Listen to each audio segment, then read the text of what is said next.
प्राचीन समय में चीन में 3 भिक्षु रहते थे।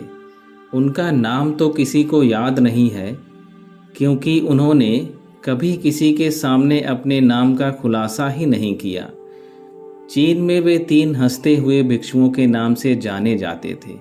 वे हमेशा एक साथ यात्रा करते थे। हंसने के अलावा वे कुछ नहीं करते थे। वे एक नगर में प्रवेश करते और नगर के बीचों बीच चौराहे पर जाकर हंसना शुरू कर देते, और धीरे धीरे जो लोग वहाँ रहते थे, काम करते थे या वहाँ से गुजरते थे, खुद को भी हंसने से रोक नहीं पाते थे। धीरे धीरे लोगों की हंसी भीड़ में बदलती जाती और देखते ही देखते पूरे गांव और नगर में फैल जाती। उसी समय वो तीनों भिक्षु अगले किसी दूसरे गांव में चले जाते।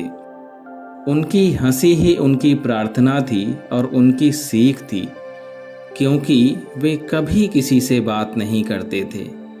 उन्होंने ऐसा माहौल बनाया कि पूरे चीन के लोग उन्हें चाहने लगे।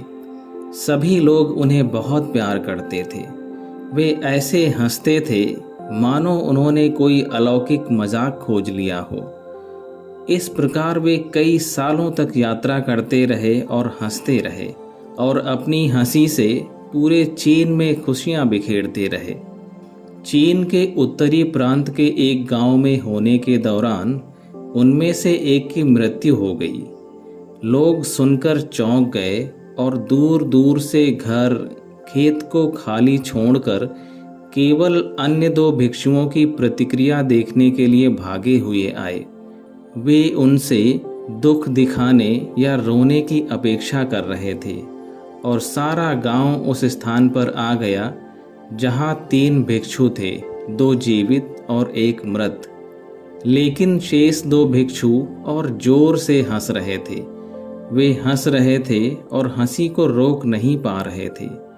कुछ अच्छे लोग जो इस घड़ी में सहायता कर रहे थे, अविश्वास से उनके पास पहुंचे और उनसे पूछा कि वे अपने मृत मित्र के लिए शोक क्यों नहीं कर रहे हैं।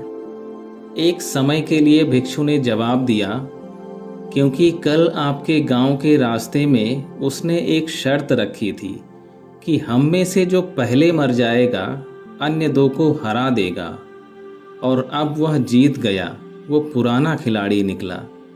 उसने एक वसीयतनामा भी तैयार किया था। अंतिम संस्कार की चिता पर रखने से पहले मृतकों को धोने और उनके कपड़े बदलने की परंपरा है। लेकिन पुराने भिक्षु ने स्पष्ट रूप से पुराने कपड़े उस पर छोड़ने के लिए कहा था, क्योंकि वह एक दिन के लिए भी गंदा नहीं हुआ था। मैंने अपनी हंसी के माध्यम से इस दुनिया की किसी भी गंदगी को मुझ तक पहुंचने नहीं दिया, ऐसा उसने वसीयतनामा में कहा था।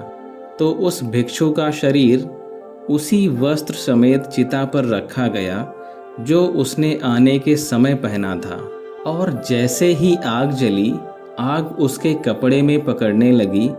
अचानक सभी को विस्मृत करते हुए 100 रंगों की आतिशबाजी ऊपर नीचे और चारों दिशाओं में फैल गई, और अंत में वे लोग जो वहां इकट्ठा हुए थे उन 2 बुद्धिमान व्यक्तियों की हंसी में भी शामिल हो गए।